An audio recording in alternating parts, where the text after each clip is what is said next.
The views and opinions expressed in this broadcast do not necessarily reflect or represent the views and opinions of WBGR Network.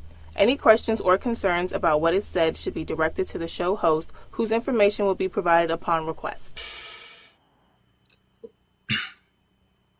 Hello, this is Felix Bassi again, and you're watching yet another episode of the Washington Sports Den. And this episode is different than any other before it, as unlike most of the time where I'm discussing highlights or I'm giving some analysis of a sport, I'm going to go into a topic that's much more different and something that you all were not quite expecting out of this program. So, this episode will be focused on the history of fighting in sports, specifically non-combat sports. So we're not going to discuss fighting in wrestling or boxing or mixed martial arts, because in those sports, the fighting is within the context of the sport itself. Those are combat-based sports. In order for a person to win in that sport, they would have to fight. But here I'm going into a topic where you have fighting in sports, which are sports that are not about fighting. And we're going to go into detail with that. Of course, before we all know that hockey has fights. We all know that it happens from time to time in baseball. But what if I told you that basketball at one point in history, some decades ago, was notorious for its fights? Now, I know that a lot of you are wondering if I'm going to talk about football in this episode, but no, quite frankly, because fighting was never truly part of the culture of football. So despite the fact that people make it out to be some sort of brutal blood sport, of course, I mean, there are injuries, there's certain level of danger to football as there is to any other physical activity, if you really think about it. I will not be discussing any of the fights that have taken place in football because they are A, too few and far between, and B, as I said earlier, fights are not really a part of the culture of football, and there's just about almost always been a zero tolerance policy to fights in football. However, in the sports where fighting has been allowed at some point or another, there's always somewhat of a code of ethics, and I'm going to go into more specific detail with that.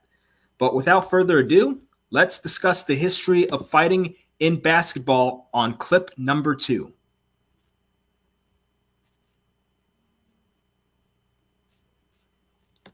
So in the sport of basketball, particularly in the NBA, National Basketball Association, fighting was a major part of the experience. That, of course, you didn't have fights.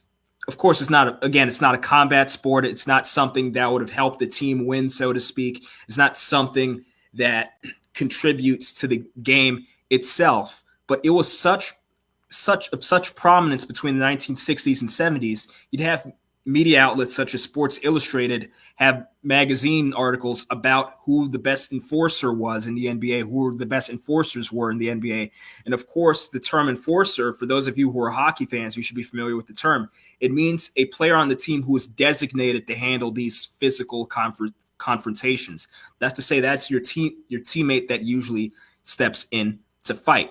Now, of course, as I said earlier, fights in the 1970s, this era of basketball, they were allowed, they were common, normalized, and like I said, it was encouraged. When Sports Illustrated and all these media outlets used the term enforcer, fighter, so on and so forth, they were saying this in a positive light. They were saying this person helps the team to fight. This person helps them to do X, Y, and Z.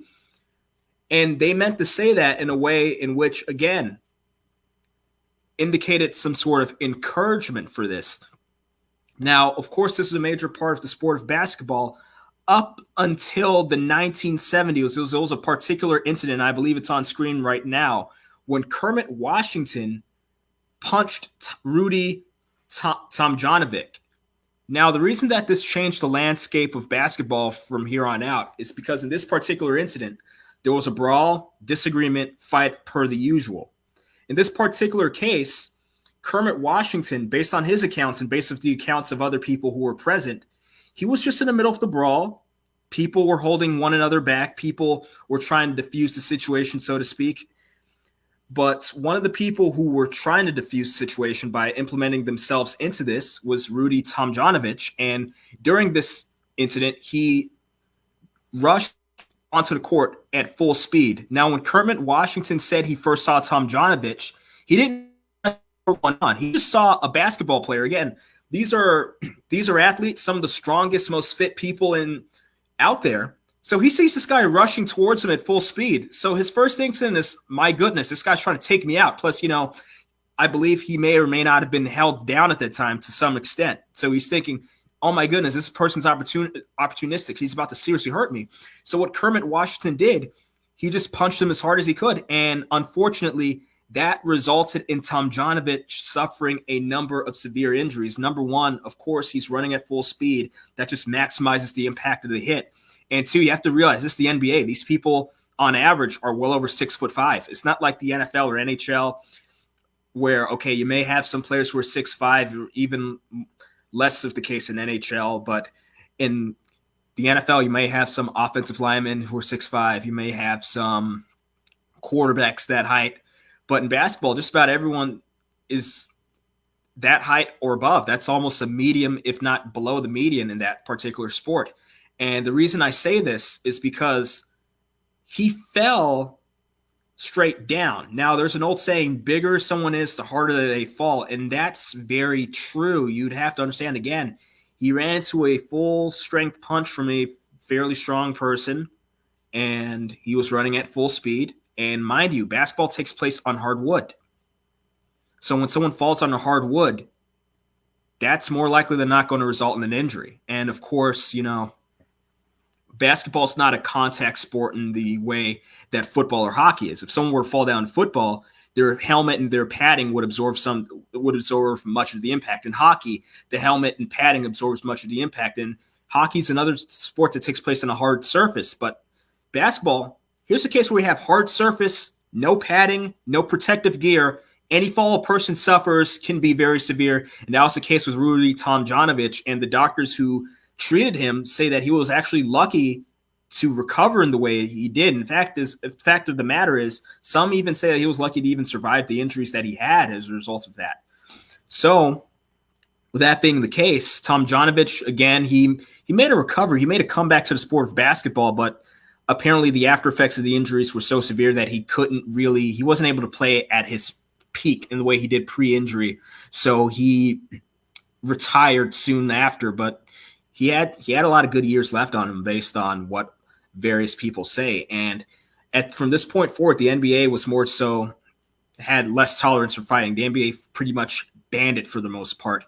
However, during the 80s and 90s, basketball still had its fair share of fights, notably from the group known as the Detroit Bad Boys, who were a group of players from the Detroit Pistons who were notorious for getting into scrums. They were just one of the more profound fighters or physical players in the NBA at this point. And aside from fights themselves, of course, you did have people who were shoving a bit. There was physicality in basketball. Of course, you're covering someone. You're trying to make sure that they don't go anywhere. You're trying to hover over your opponent a little bit. Then you might have light nudging.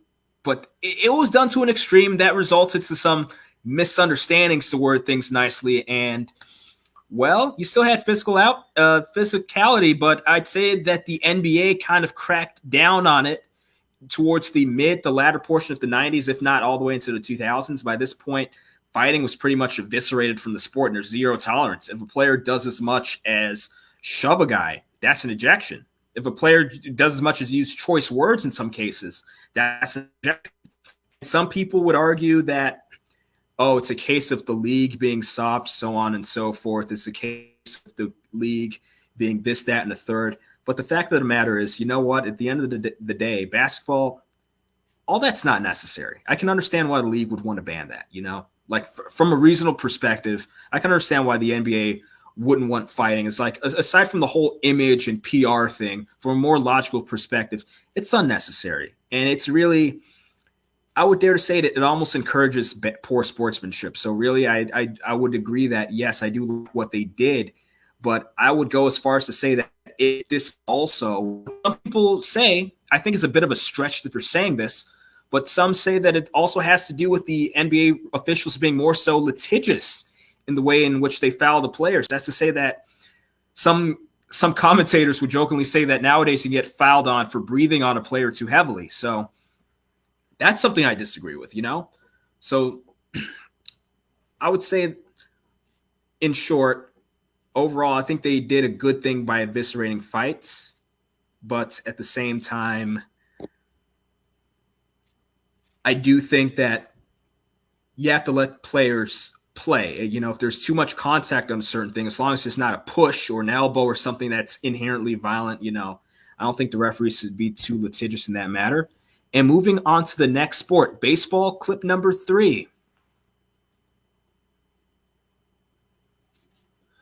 So I already discussed fighting in basketball, and I should have probably discussed this at the beginning of that section. So fighting in basketball is usually as a result of a taunt or a foul that was not called. So essentially, the fighting in basketball that was done to discourage players from pushing too aggressively or doing stuff that they shouldn't have been doing. So in other words, you discourage their behavior, you fight the player doing that, so they won't do it again. They'll leave your players alone. They'll give them a fair shot to advance the ball, a fair shot to pass, move the ball, just to eliminate the nonsense.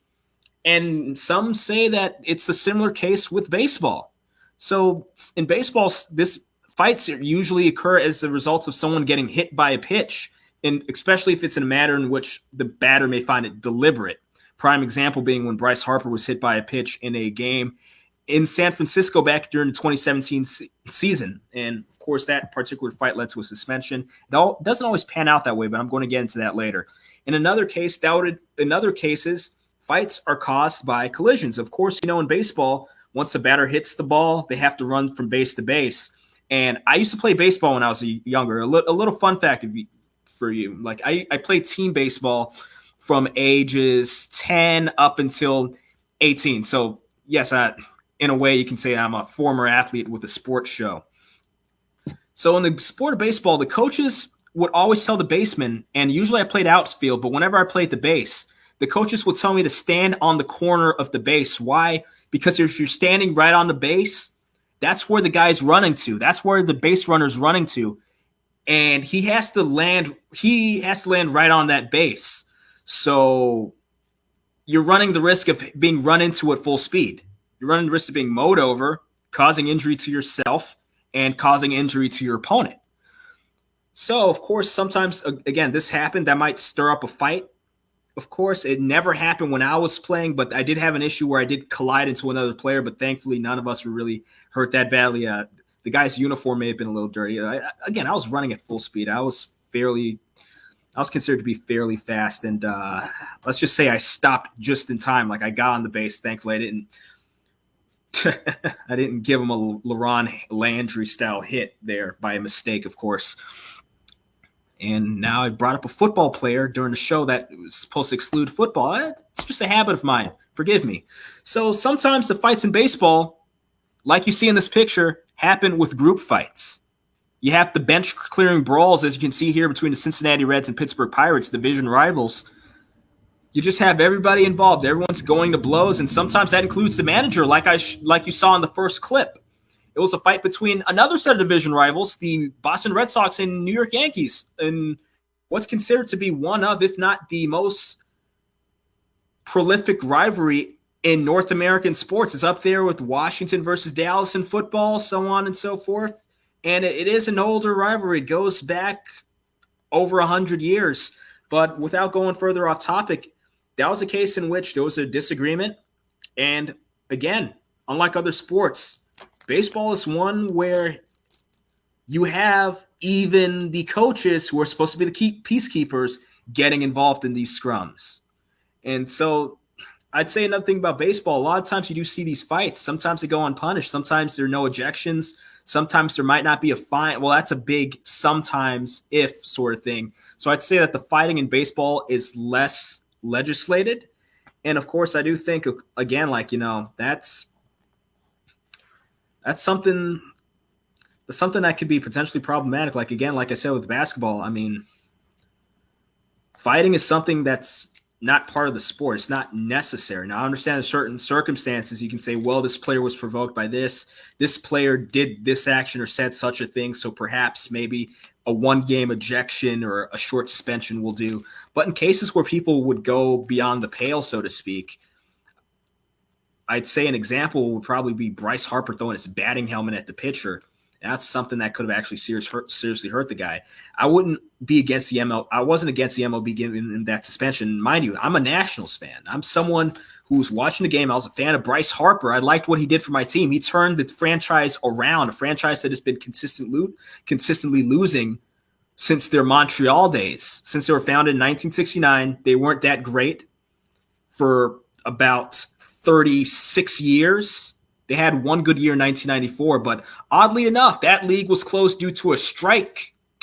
But after that, they came to Washington in 2005, had a series of bad years back to back, and Bryce Harper came along, turned things around. So this is not from a biased perspective. I mean, I have to be honest. Yeah, there's some cases where I'd say lengthy ejections would make sense, and shorter ejections would probably make sense. But again, it's nuanced case to case. But in cases of fights like this and it's not necessary, I would understand where you'd have to understand it has to be a degree of punishment. Now, moving on to the sport that you all were probably waiting for me to bring up. Of course, the whole theme here is fighting. The whole theme here is sports violence outside of the context of combat sports where, you're supposed to fight. In boxing, you're supposed to throw punches. In the UFC, you're supposed to throw the kicks. In pro wrestling, you're supposed to, in certain cases, use what they deem a foreign object, such as the old trope of using a steel chair on an opponent. You're supposed to do those things in those sports. But when it comes to a sport you think about with fighting, and it's not one of those sports, 9 times out of 10, that sport is going to be ice hockey, the only major North American sport that does not punish players for fighting outside of certain circumstances. Now, to be specific, there are different rules and regulations in the sport of hockey. Usually North American leagues such as the NHL, CHL, and the AHL. Of course, the AHL and CHL are NHL affiliates, so they're practically the same organization at different levels. They allow fights, but if you were to look onto the international leagues, such as the IIHF and the Olympics, they don't allow fighting. And if you were to go to other countries, such as those in Scandinavia, such as other parts in Europe, fighting's outright banned. But again, so we're discussing this, but again, there have been cases where there are fights in those leagues. And I'm just saying this right off the bat, make no mistake, I don't want anyone to be confused. Fighting in hockey, it's mainly a U.S. and Canada thing for the most part. But again, it does take place on the international level. And without further ado, clip number 3 for me to go into further detail. So in the sport of hockey, unlike baseball and basketball, this is a sport where, again, it's full contact. You have checks, you have hits. Well, hits is another word for check.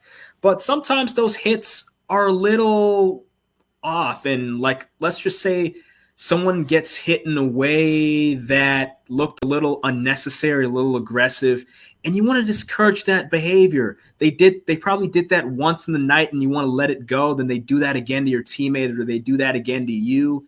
And you're like, you know what? I'm not taking it anymore from this guy. And you step up and quite frankly, fights happen.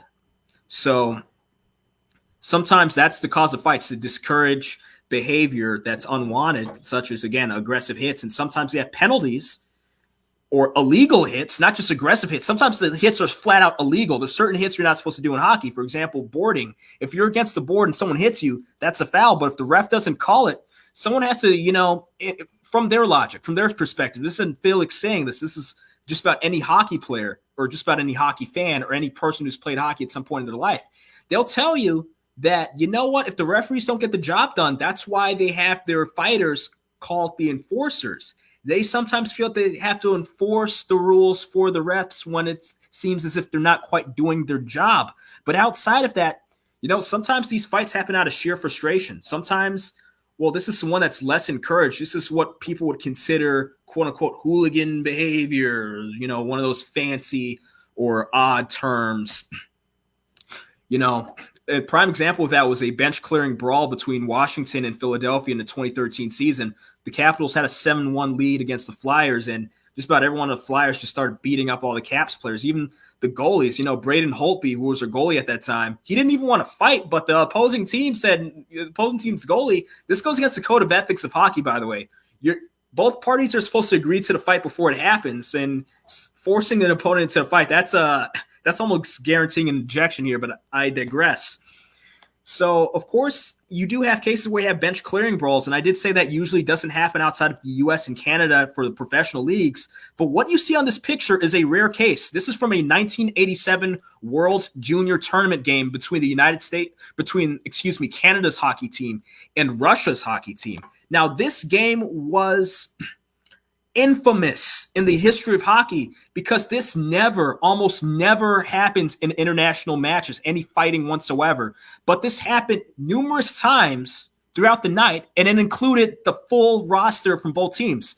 And the fights, not only did they happen, but the refs couldn't break them up, and they just kept happening throughout the night.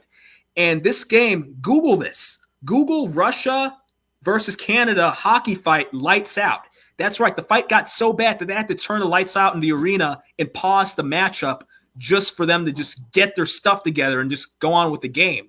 Because fights are usually something that happen for no more than, say, 30 seconds on average. And 30 seconds is pushing it in hockey. But they just kept at it, and they just had to keep them under control. So, it's not a boxing match at the end of the day. It's hockey, And this picture you see from right here, it's an example of one of the people called enforcers in the game of hockey. So that's Tom Wilson from the Washington Capitals. He's a well-known enforcer in the game, and he's liked by Caps fans. He's liked because of the things he does around the community. He's liked because of him being a good teammate. But if you ask a fan of just about any other team, they hate this man. They hate him. He's the one who's fighting their favorite player, and he almost always beats their favorite players in the fights. And he's also, aside from that, he's good at making the open ice hits, the checks, and no one likes to see those. I mean, if you're on the opposing end of that, on the business end, so to speak. And another example of enforcer would be some would say his arch nemesis, Ryan Reeves, and he's one of the few people in the NHL who's been able to give him a fight. And there's a whole series of fights between the two. You could, again, if you're into watching hockey fights personally or researching them, you can go on. But typically, another point about fights in hockey, typically captains aren't involved in them. So if you look at Wayne Gretzky, he almost never fought in the sport of hockey. And that goes back to the whole thing with enforcers. He had an enforcer. If someone gave him an issue, there was a designated player on the team hired to take that up for him because he didn't want to risk injury with your captains. And that person's name was Marty McSorley. So he played with him in New York, played with him in Los Angeles. Of course, it's towards the tail end of his career. And moving on to within the topic of hockey fights, Marty McSorley, who you see in this picture, getting down by Donald Brashear, who happens to be a former Capital, but at the time this game happened, it was just before he joined the Capitals. Little fun fact, when the Capitals first hired Alexander Ovechkin, they wanted Donald Brashear to be his enforcer because they didn't want a rookie captain or a rookie with so much potential running the risk of getting hurt. So he was basically the team bodyguard in a way. I don't mean to word it in that manner, but that's how most hockey fans would describe it. And with that, again, staying on this topic, this is a game between the Vancouver Canucks and the Boston Bruins that happened in the year 1999. So in this game, Donald Brashear beat McSorley in the fight. You can just see it on this picture. He's just pinning him down, like just bring the ref 1, 2, 3. This man's out. And McSorley didn't take too kindly to that. He didn't like losing that fight. He apparently didn't like being pinned to the ground that way. It just looks like he took a choke slam if you didn't see the video of the fight before that picture was taken. But the reason I bring up this particular fight is because we're going to get into a heavier topic, injuries, and why fighting is encouraged, oddly enough, and why people say, why people make the seemingly paradoxical claim that fighting actually makes the game of hockey safer. So in this game, Brashear beats McSorley in the fight. McSorley wanted to fight more. Brashear didn't want to do it. He was about the game. He was trying to finish the game, get some goals in, help his team win. And McSorley took exception to that, which resulted in him hitting Brashear with the stick, causing him pretty severe injuries.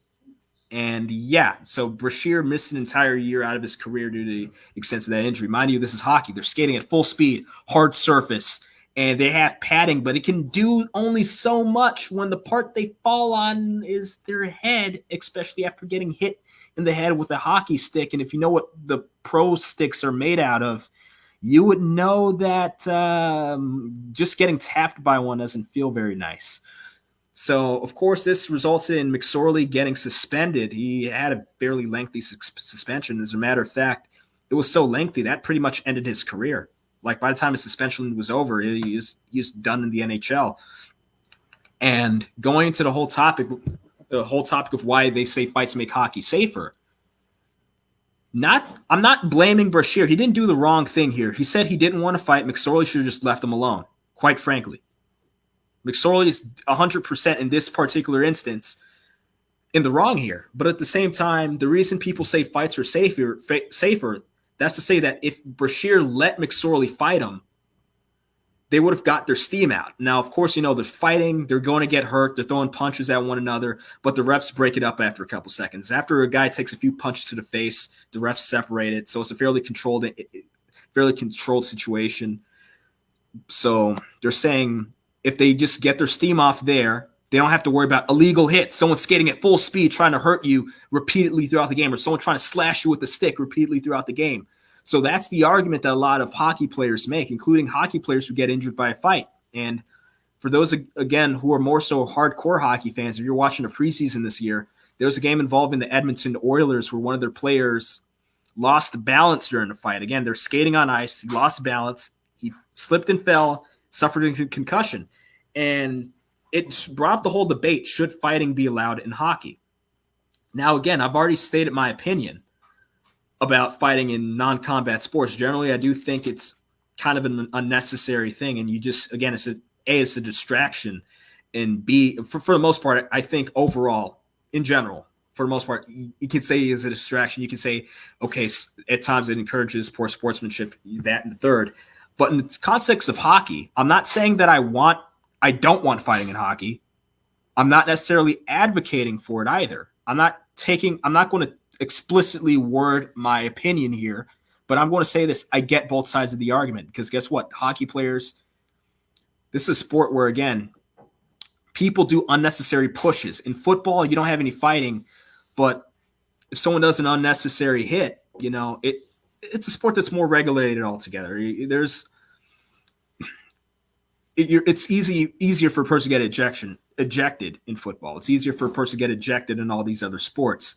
Hockey is a sport that encourages more physical contact. So, of course, if you don't have them get their steam out during a fight, they're going to be engaged in dangerous physical contact over ice where they don't have much balance, and disastrous things can happen. Mind you, they're holding a heavy stick that's practically a lethal weapon. And an example of a hockey stick being a lethal weapon was a case in 1909. This predates the NHL. And for those of you who don't know, fighting in hockey, this is something that predates the NHL. The NHL was founded in 1917. Hockey's been a sport that's been played since the 1800s in Canada. Of course, hockey was bigger with, independent leagues. You had leagues that were made up of church that were, you had church teams. You have basketball teams that play for church in modern times. You had hockey teams that did that in Canada.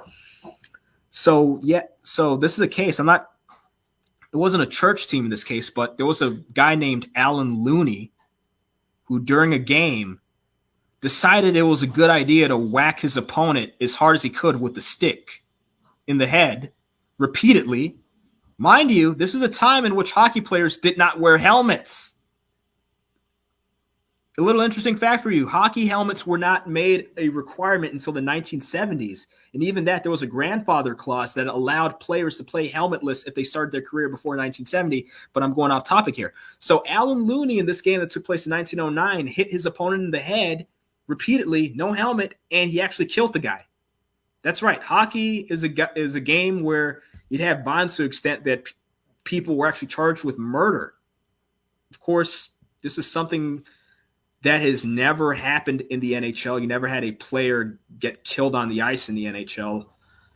But again, people say that by allowing fights, you eliminate the likelihood of issues like that. You eliminate the likelihood of people taking out their aggression in less controlled situations. Now, that took a very dark turn on a episode that was already heavy from the start. But tune in for another episode of the Washington Sports Stand on the same exact channel, WBGR Network. It was Felix Bassi, and it's been a pleasure discussing sports with you all for another week. Take care.